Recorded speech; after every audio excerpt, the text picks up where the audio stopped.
Welcome everyone to the webinar, Are Successful Managers the Most Effective Managers? Think again. So I guess you know what my answer is going to be to that one. Welcome, my name is Dwight Mahalitz. I'm President of Effective Managers and I'm just delighted to have you here today for this webinar. The question of the day is the same as the title. Are successful managers the most effective managers? You can tell with the name of the company I have effective managers on the mind.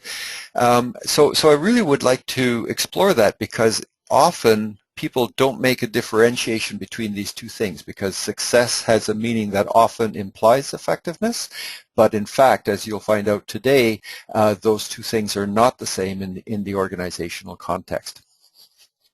So in terms of today's webinar, this is the general outline that I'll be using in our approach. The first one is does it matter? Is the matter between success and effectiveness a helpful distinction or not?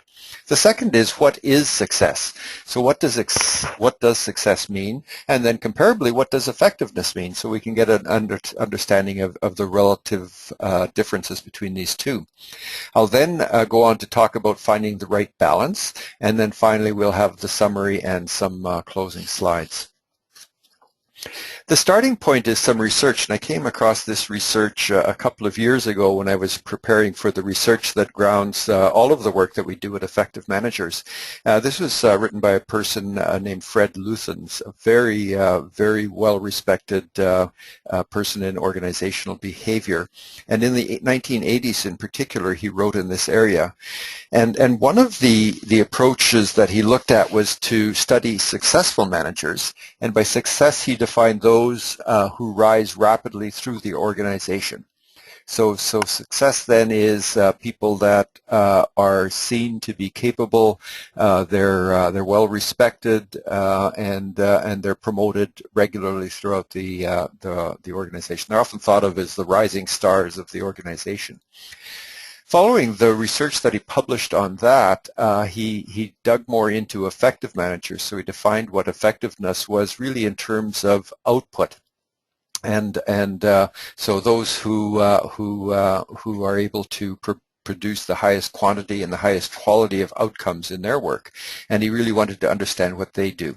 So he defined this differentiation then. So success really measures how one moves through the organization. So their success in terms of being promoted, moving to higher level of the organizations, and all that comes with that in terms of more authority in the organization, a higher compensation, and so on, compared to effectiveness, which is really looking at output. So what is the quality and the quantity of the outcome for their unit as a whole? And you have to think about the unit as a whole, because if you're thinking about a manager, you're not thinking about personal output, you're thinking about the output of the individual.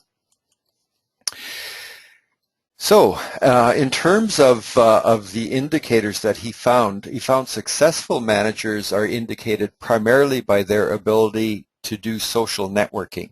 So this is social networking in the sense of socializing, so working well with others or being related well or linked well to others, and politicking, which is thought of as socializing upwards. So how do I present myself in the best way higher in the organization?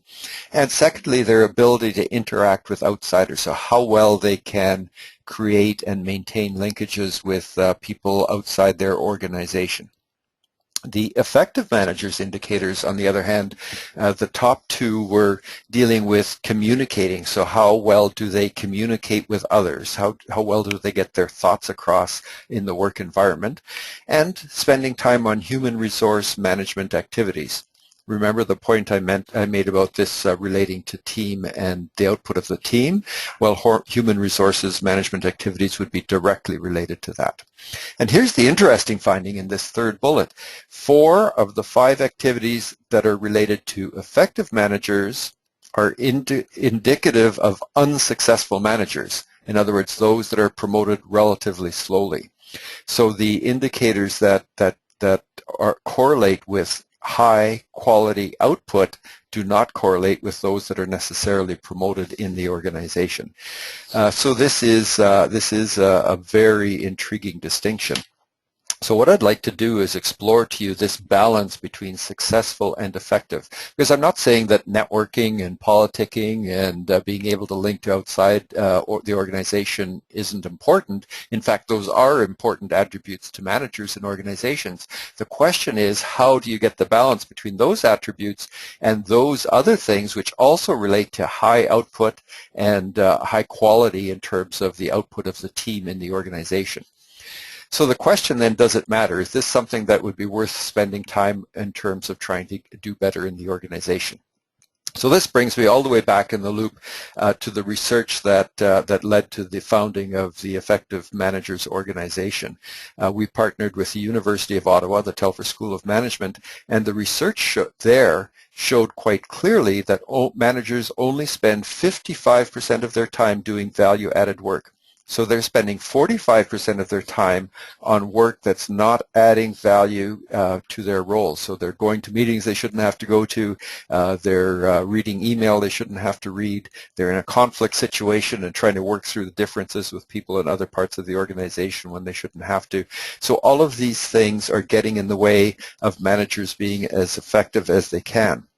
So I guess that really then brings us to what is value-added work. So if managers are spending only 55% of their time on it, if they had that extra 45% freed up, what other things would they be doing? I make this differentiation here, and I think this is a key one in terms of managers and organizations helping their subordinate managers to be more effective. Ideally in organizations, this would start with the CEO, the VPs, and then work down throughout the entire organization. So if managers aren't able to focus in on their value-added work, what does that mean? It means that they can't focus properly on three different types of things. The first one is their ongoing operations and continuous improvement. So that's the stuff that's covered off in your position description. This is what the job is accountable for delivering.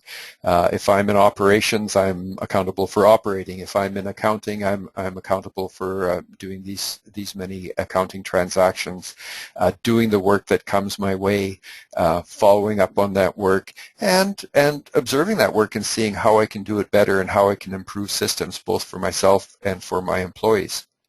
So that's really the largest part of anyone's job if you think about day-to-day activities. But then there's a second part of value-added work, which is strategic initiatives. So this is stuff that's directly related to the strategic plan. So the CEO has to implement something over the next 5 to 10 years. The VPs have work to do that's delegated to them that they might have to do in the next 2, 3, or 4 years, so that by the time their work is done, the CEO will be able to pull it all together and achieve the strategic objective.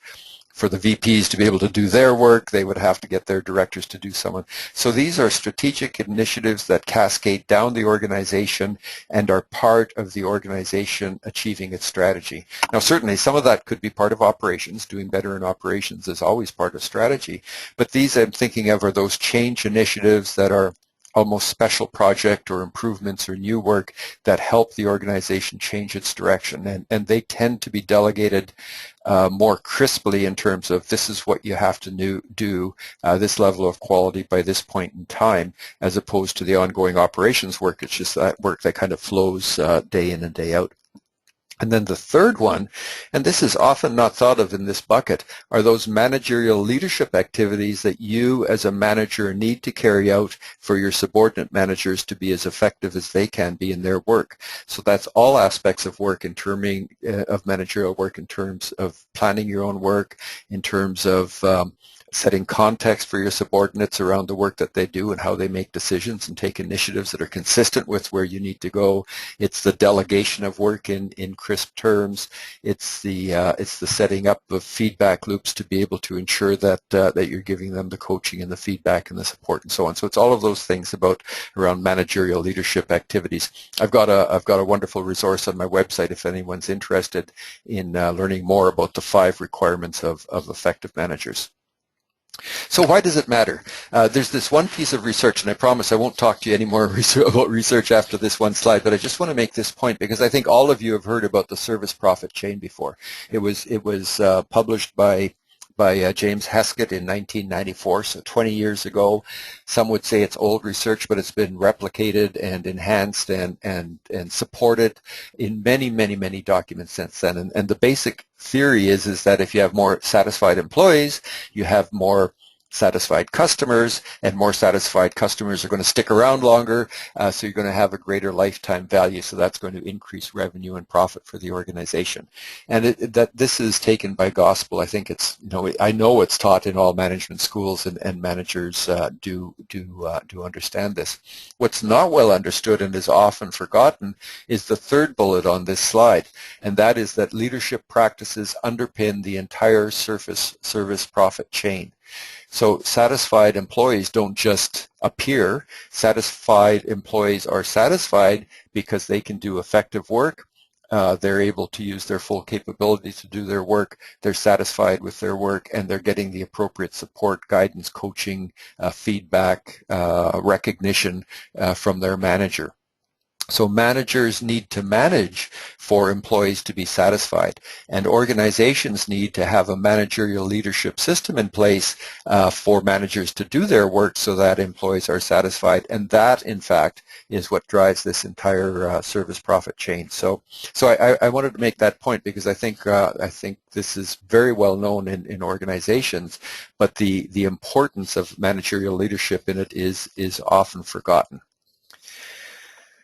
So I've given you some concepts and some thoughts, but I think then if I were you, I would be asking the question, well, what does this mean for me? So if I'm a manager in my organization, I noticed in the registration some of you are CEOs, some of you are senior executives, and some of you are managers that are doing managerial work. So what does this mean for me?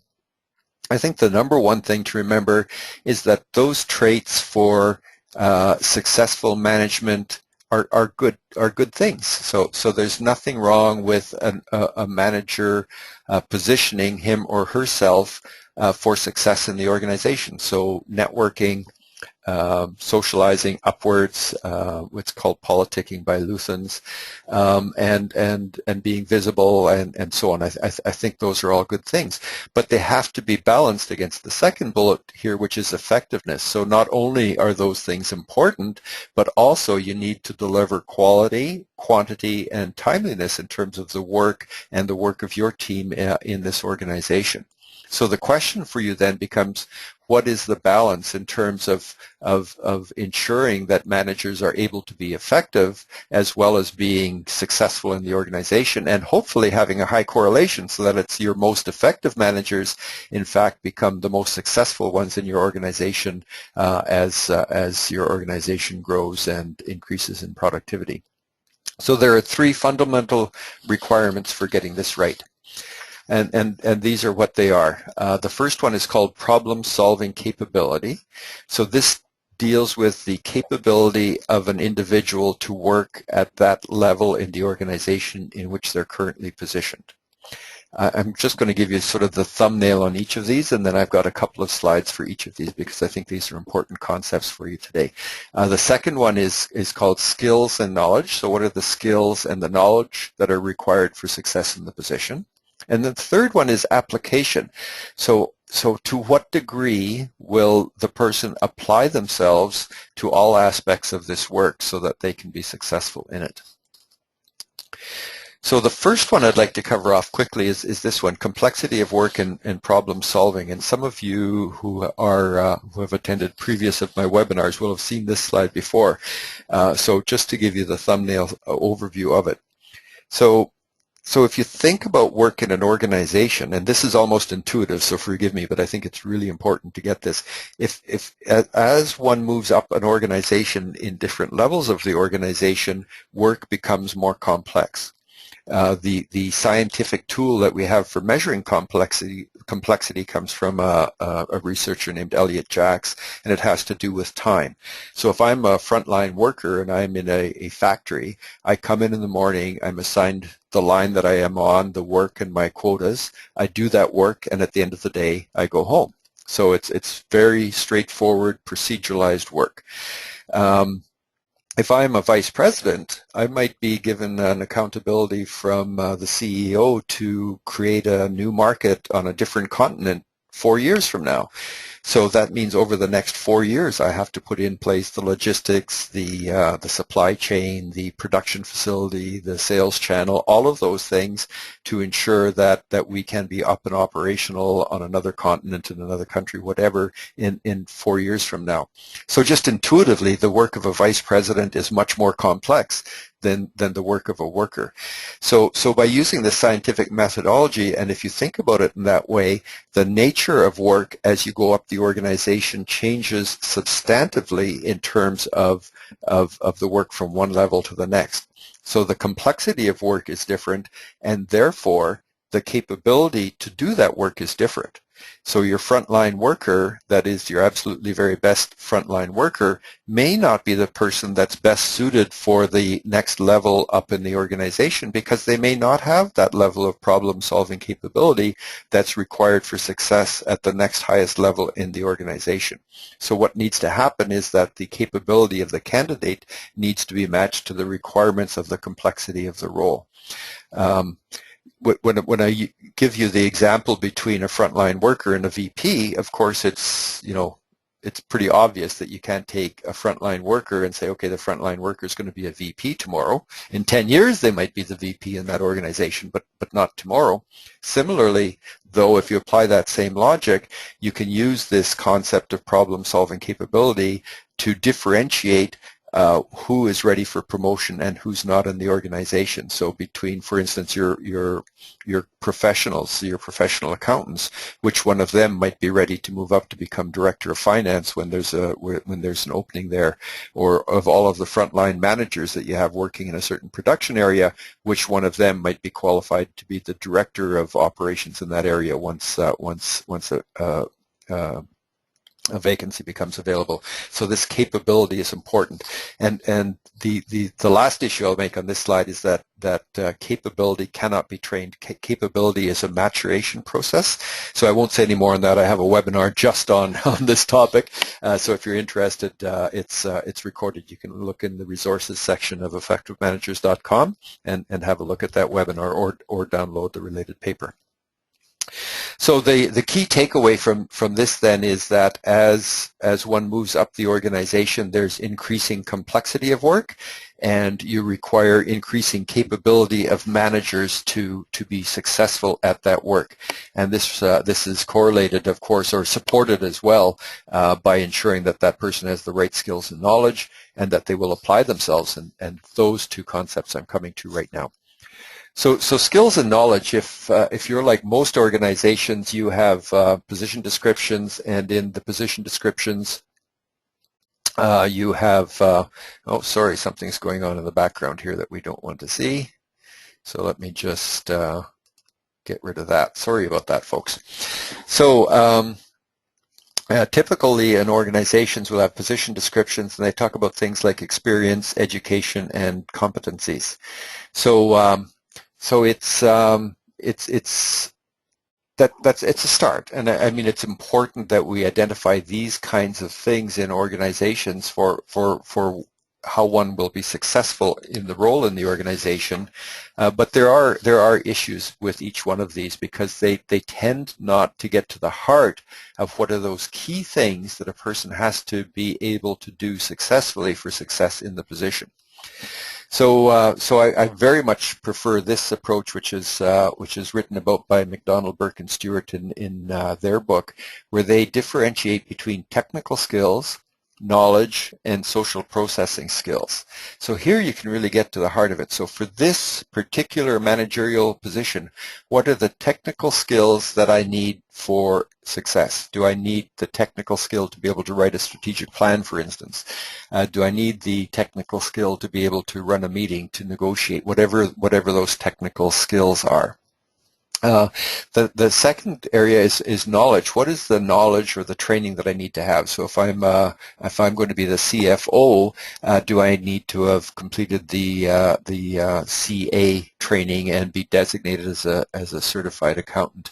And similarly, And then thirdly, what are the social processing skills that I need for success? So for my level of the organization, how much and how well do I have to be able to interrelate with peers, with groups, with the organization as a whole, or perhaps even people in other outside of the organization in the community at large. So here then, if we think about these in terms of technical skills, knowledge, and social processing skills, then we can really get underneath things like leadership and networking and charisma and building external linkages, but also the managerial leadership requirements that are necessary. You see, part of the problem, as I showed you before, if you're talking about things like competencies and position descriptions, you might say leadership is a competency. So if you're going to be in this position, you need to have leadership. But really, what does leadership mean in terms of that particular team and those particular individuals? So it's always necessary to take it to that next level in terms of the complexity of the role, the size of the team, the leadership that they're going to need, and break it down to that next level so you can have more precision when it comes time to appoint a position to the role. Appoint an individual to a position. So skills and knowledge gaps can be trained. That's the good news. But for them to be trained, you have to be able to determine what aspect is missing. So unless you've gone through and actually been quite clear in certain terms of setting those criteria in the position, it's going to be pretty hard to understand what the gap is with any particular individual that you have in the organization. The third of the criteria is called application. So this is part of the McDonald, Burke, and Stewart framework as well. So this really has to do with the effort and energy that a person puts into applying themselves to all of the elements that are necessary for success in the position. So the issue I see here most often, I come back to an example I gave it in a slightly different way. You may have, let's think about a frontline crew. Let's say they're a mechanical repair crew. And all of them have different responsibilities for repairing mechanical components of, I don't know, the facility, say, and they're all pretty good at the job, and a couple of them are really good and ready for promotion. Now, even though they might have the problem-solving capability, which I mentioned earlier is an important component, the question becomes: do they value all of the aspects of managerial leadership as well? So will they value giving the coaching, giving the training, giving the feedback, giving corrective action, taking corrective action when necessary as well, doing the performance management and so on, holding meetings. If they don't value that kind of work, what you'll find is that they may take the position and they will become a frontline manager, but they're not going to spend time on the managerial leadership aspect of it because they much more enjoy being hands-on and being back in there and solving the problems. So whenever there's an issue, you'll find them out in the field doing the mechanical work because that's what they value and that's what they enjoy doing. So this application is coming to terms with what are the key elements of the job that are necessary for success, and then ensuring that the person values that. Another example might be in human resources. Many of you are in human resources functions. To be successful in human resources, you need to value cross-functional work. You need to value reaching out across functions, contacting your peers in different parts of the organization, supporting them, coaching them, giving them training if that's part of your job, helping them to achieve success. If you're the type of person that's more interested in sitting at your desk and working remotely, you're not going to value the work of being out there and being in contact with your peers. So understanding these important components and seeing whether a person will apply themselves or not becomes a critical aspect of that work. So in summary then, effective managers need a balance of problem-solving capability, skills and knowledge, and application. The key is that we can't start the recruitment process with the person. We need to really start the recruitment process with what are the requirements for success in the role. because this is what's role dependent. And as those are determined, then you can understand what is the complexity of work that's necessary. What are the managerial requirements for success in the role? They'll be quite different for a frontline manager than they would be for a director or a vice president. And they'll be quite different according to functions too, whether it's in accounting or whether it's in sales. The managerial requirements will be quite different. And then finally, the nature of the work. So what is the nature of the work in terms of the level of complexity of work, but also things around the skills, the knowledge, the social processing, and so on. So popularity and success then in the role are not the best indicators for readiness for promotion. And that's a problem with a lot of the talent pool processes that are in place now, is that the rising stars tend to get the attention, they tend to get the projects, they tend to get the promotions, when in fact some of your most effective people who don't have that skill set for promoting themselves in that same way aren't getting the attention that they should, and you may be overlooking some superior candidates for success in the role above. So the solution then is twofold. First, there should be a position description for each position in the organization, and it needs to describe the work and those required characteristics for success in the work. And then secondly, we need to have a talent pool system in the organization that measures capability on these three dimensions.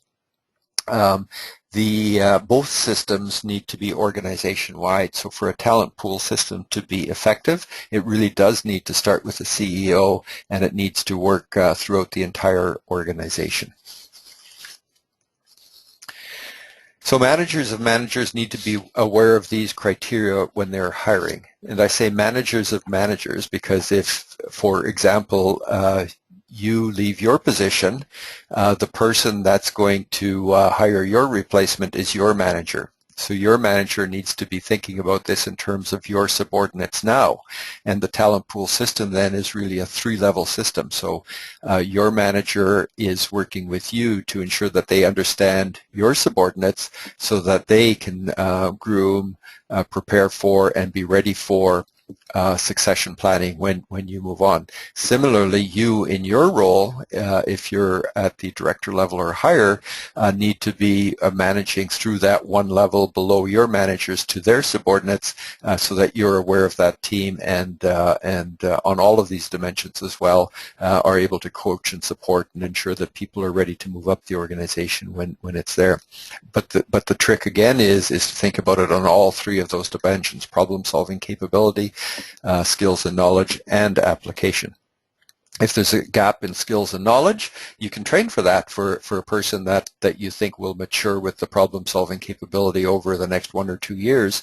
Make sure that they have the training or that they've been cross-posted so that they're getting the experience to be a qualified manager. If they have everything that they need except the problem-solving capability, this is something that needs to be matured, so you have to watch that person over time. So the CEO then at the end of the day needs to approve the frameworks and set the context for their work. So one of the questions I have, and I'm sure they're in your mind right now, is what does an organization or how does an organization know how to have the most significant impact on manager effectiveness? And over the past year and a half now, we have been working on the research and the results from the work that we did with the University of Ottawa to translate the survey tool that we used in that research into a tool that is now available to any organization to really understand things. First of all, what is your effectiveness factor in your organization? The benchmark says that managers are spending 55% of their time on value-added work.